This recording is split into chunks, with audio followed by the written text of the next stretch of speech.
भारत में 7 नवंबर 1950 को हुई थी। इसीलिए भारत में स्काउट गाइड दिवस 7 नवंबर को मनाया जाता है, लेकिन विश्व में यह दिवस 22 फरवरी को मनाया जाता है। इसके पीछे कारण यह है कि 22 फरवरी 1857 को लॉर्ड बैडन पावेल का जन्म हुआ था लंदन में।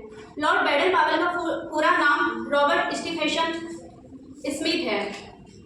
स्काउट गाइड कैंप को प्रथम दिवस था तो हमें कुछ बेचैनी महसूस हो रही थी, लेकिन जैसे जैसे हमारे वार्ताकारों ने हमें आगे के दिवस के लिए अग्रिम बताइयाँ दी और हमें बताया, मार्गदर्शन हमारा किया हमारे वार्ताकारों ने, तो धीरे धीरे हमारी बेचैनी दूर होती गई और हम हमारे गाइड्स के साथ मिलते जुलते आगे बढ़ते रहे। और इस तरह से हमारे जो बीते दिन हैं वो हमेशा हमारे लिए यादगार रहेंगे, क्योंकि कहा जाता है कि यादों का मतलब उनसे पूछो जो यादों के सहारे जिंदगी बिता दिया करते हैं, यादों के सहारे जिंदगी बिता दिया करते हैं। हमारे जो अतिथिगण हैं उनके बारे में मैं आभार व्यक्त करते हुए कहना चाहूँगी कि फूल लगे गुलशन में खूबसूरती नजर आई, आप आए साथ में खुशियाँ ही खुशियाँ लाई।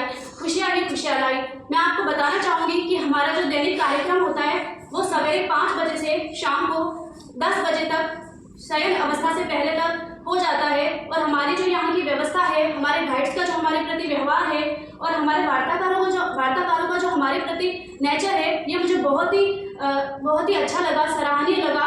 और सुबह जब हमारे ध्वजारोहण होता है जिसमें झंडा गीत प्रस्तुत किया जाता है, तो वो हमें हमारे देश के प्रति भावना को जागृत करता है, क्योंकि कहा जाता है कि दिल एक है, एक ही हमारी जान है, भारत देश हमारा है और हम सब इसकी शान है। और जब प्रार्थना बोली जाती है दया कर दान भक्ति का, तो उसमें जब ये पंक्ति आती है कि हमारा धर्म हो सेवा, हमारा कर्म हो सेवा, तो ये हमें सेवा के प्रति उचित मार्ग प्रदर्शित करती है। और वास्तव में हमें सेवा करनी चाहिए, चाहे वो बड़े बूढ़े हो, असहाय लोग हो। जैसे कि हमें स्वास्थ्य मंदिर के अंदर भ्रमण करवाया गया, विजिट करवाया गया, तो वहाँ से भी हमने यही सीखा कि जो हमारे असहाय बच्चे हैं, अनाथ बच्चे होते हैं, जिनका बहुत ही कम उम्र में माता पिता का साया उठ जाता है, ऐसे बच्चों की हमें सहायता करनी चाहिए। और मैं ये बताना चाहूँगी कि हमारे वार्ताकारों ने एक भी दिन व्यर्थ नहीं जाने दिया, हमें किसी न किसी विषय पर वार्ता की हमारे साथ, और उनका जो व्याख्या करने का तरीका है वो मुझे बहुत अच्छा लगा।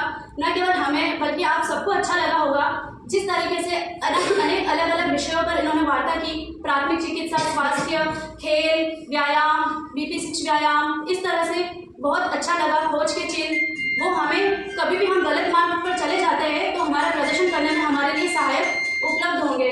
तो मैं हमारे शिक्षिकाओं के लिए कहना चाहूँगी, हमारे शिक्षकों के लिए मैं कहना चाहूँगी कि हजारों फूल चाहिए एक माला बनाने के लिए, हजारों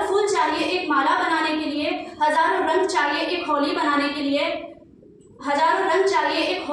के लिए, हजारों दिए चाहिए आरती सजाने के लिए, लेकिन एक सच्चा शिक्षक ही काफ़ी होता है विद्यार्थियों की ज़िंदगी को स्वर्ग बनाने के लिए। हम सभी शिक्षिका हैं, हमें हमारे विद्यार्थियों के प्रति वफादार होना चाहिए और हमारे स्टाफ के प्रति, एक दूसरे के प्रति हमें विश्वसनीय होना चाहिए, क्योंकि हमारे भारत स्काउट गाइड्स के जो नियम है वो भी हमें यही संकेत करते हैं, पशु पक्षियों से प्रेम करो, प्रकृति से प्रेम करो और अनुशासन रहो, क्योंकि स्काउट गाइड का जो मूल मंत्र है वो अनुशासन और नैतिकता ही है। हमें इनका पालन करना चाहिए और इसकी जो प्रतिज्ञा है वो हमें हमारे ईश्वर के प्रति और देश के प्रति भी प्रेम भावना व्यक्त करती है। आप सभी का धन्यवाद।